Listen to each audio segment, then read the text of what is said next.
안녕하세요. 매일 새로운 사연을 전하는 읽어주는 사연 라디오입니다. 구독과 좋아요, 많은 공유 부탁드립니다. 오늘의 사연 시작하겠습니다.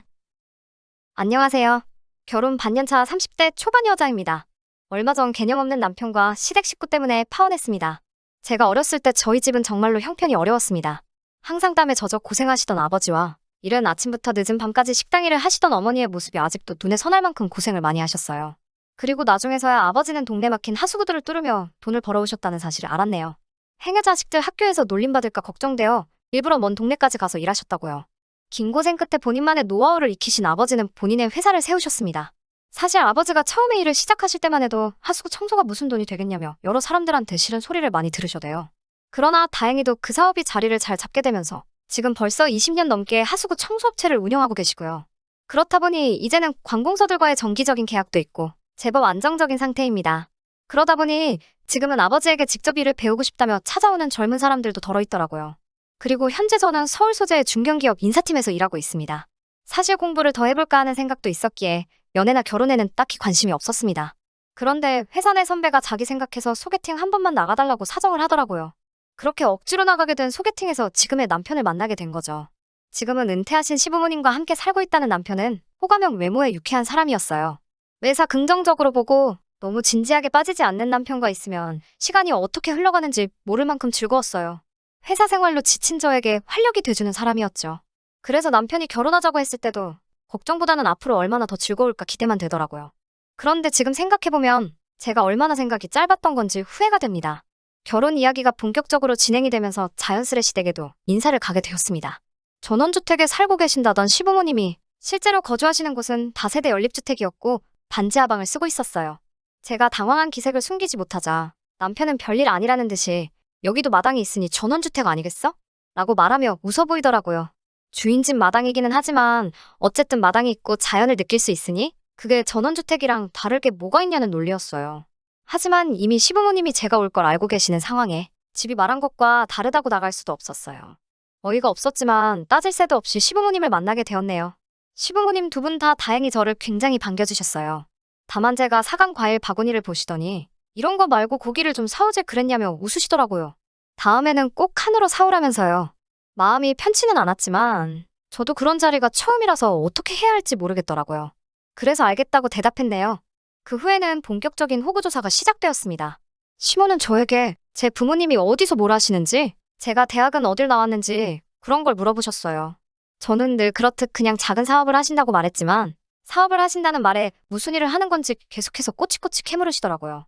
그래서 제가 하수구 청소를 주로 하신다니까 어머머 아버지가 똥 푸는 일을 하냐면서 막 웃으시는 거예요. 저도 그때는 순간 화가 나서 표정 관리를 못했어요. 제 표정을 눈치챈 시모가 대번에 저한테 너는 뭐 별것도 아닌 걸로 예민하다면서 남편을 보며 예민한 애 비비 맞추느라 아들이 고생이 많겠다며 또 웃으시는 거예요. 남편도 덩달아서 그래서 자기가 살이 빠진다면서 저를 놀리는 게 아니겠어요. 그나마 다행히 시부가 적당히 하라면서 힘든 일 하시면 참 고생이 많으시겠네 라고 수습 아닌 수습을 하시더라고요. 결국 밥이 어디로 들어가는지도 모르게 먹고 집에서 나왔습니다. 그리고 남편과 둘이 인근 카페에 갔습니다. 도통 짜증이 가시질 않아서 죽겠는데 남편은 그것도 모르고 저한테 오늘 어땠냐며 묻더라고요. 제가 일단 왜 전원주택이라고 했냐고 묻자 남편이 아까 말했잖아라며 얼버무리려고 하더라고요. 마당에 나무 있고 꽃 있고 자연이 있으니까 전원주택이랑 다를 게 뭐냐면서요. 제가 정말 그렇게 생각하냐고 묻자 자긴 정말 그런 뜻으로 말한 거지 속이려고 한 건 아니라면서 믿어달라고 하더라고요. 절로 한숨이 나오더라고요. 사실 저희 집도 어려운 시절에는 반지하에 살았기 때문에 반지하에 살고 있다는 사실 자체가 문제가 되는 건 아니었어요. 그래서 일단 알겠다고 했네요.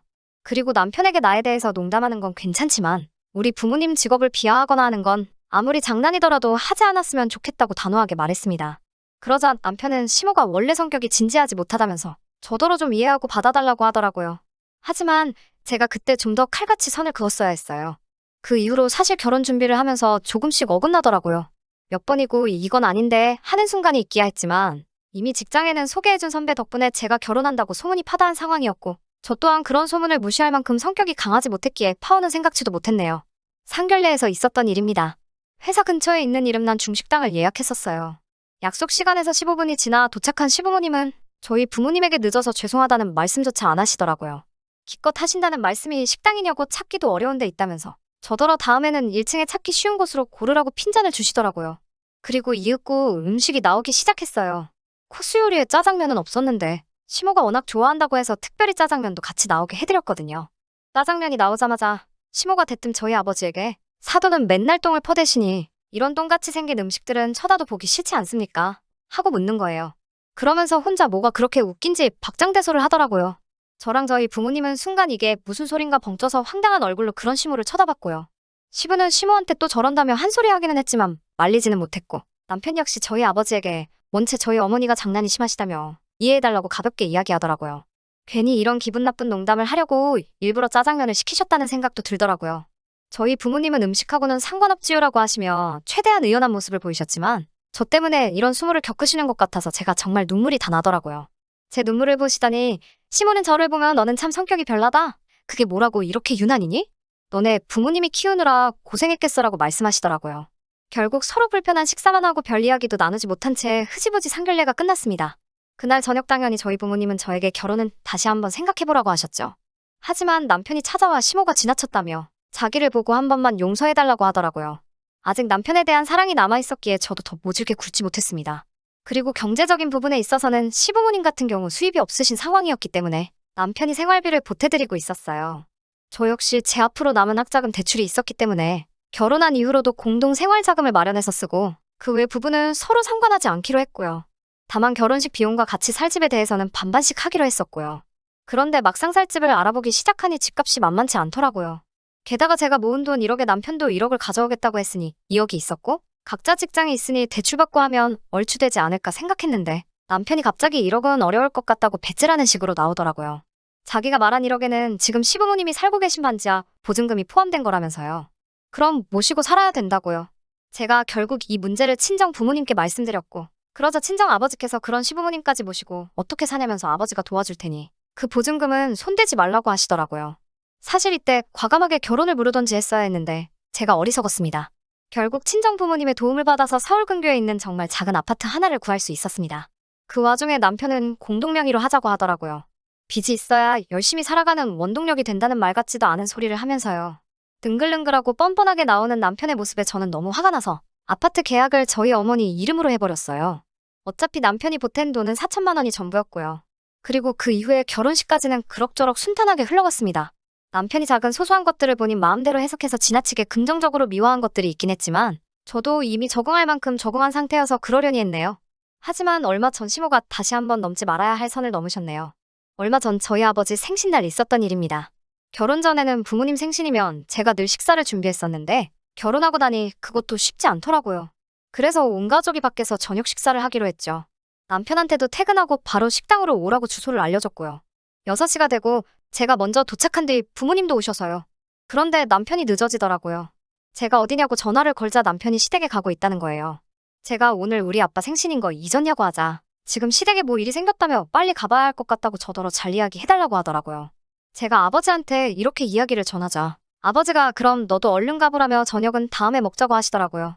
제가 나오라는 이야기는 없었다고 괜찮다고 했지만 아버지는 새로 들어온 며느리가 시댁에 무슨 일이 있다는데 나몰라라 하는 건 경우가 없는 거라며 얼른 가라고 하시더라고요. 그렇게 결국 저녁도 못 먹고 바로 시댁으로 향했습니다. 택시를 타고 시댁으로 가고 있는데 남편에게 전화가 오더니 대뜸 지금 아버님이랑 같이 있냐고 묻더라고요. 그래서 내가 아니 나 지금 어머님 댁으로 가고 있다고 하니까 저 말고 아버님이 오셔야 된다는 거예요. 그래서 우리 아빠는 왜요? 라고 물었죠.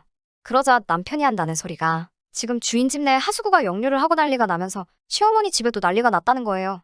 그런데 어머님이 주인 집에다가 사돈이 똥 푸는 회사를 한다고 자기가 지금 부르겠다며 걱정 말라고 큰 소리를 치셨대요. 그 이야기를 듣는데 얼마나 화가 머리 끝까지 나던지요. 제가 택시 안에서 소리를 질렀습니다. 지금 제 정신으로 하는 소리냐고요. 그러자 남편은 가뜩이나 지금 반지하 전세 계약 기간이 얼마 안 남아서 시부모님이 어떻게든 주인 집에 잘 보여야 되는 상황이라며 그러니까 저더러 시부모님 모시고 살기 싫으면 아버님하고 와서 빨리 하수구를 뚫으라는 거예요.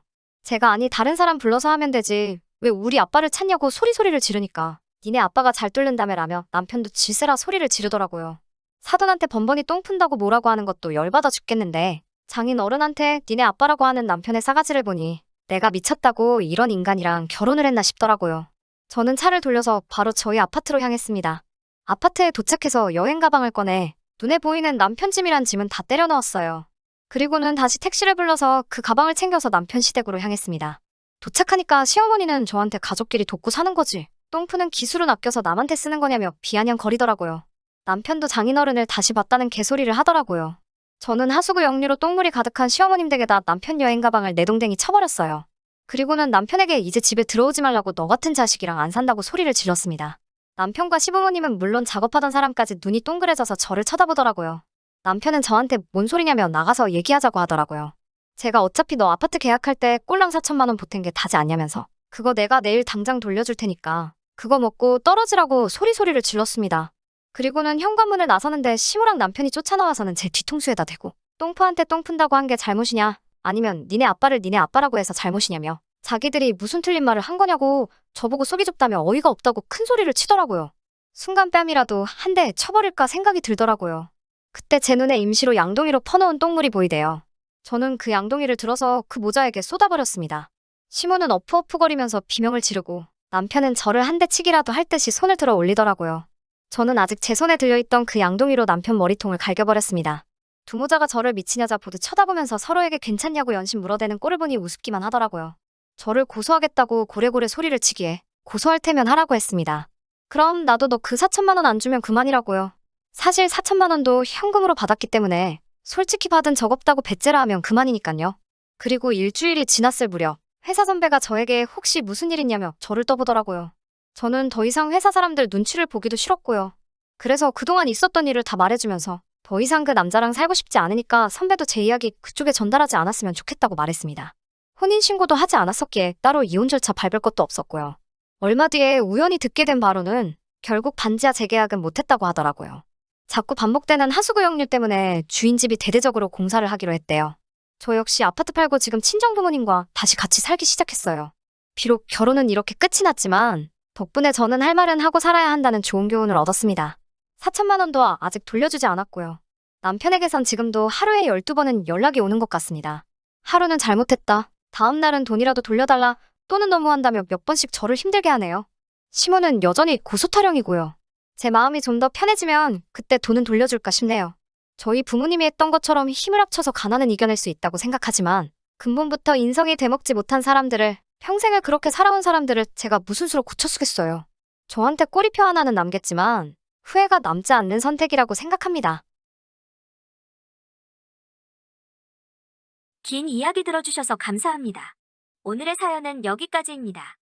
구독과 좋아요, 알람 설정해주시면 앞으로 더 좋은 사연으로 찾아오겠습니다. 감사합니다.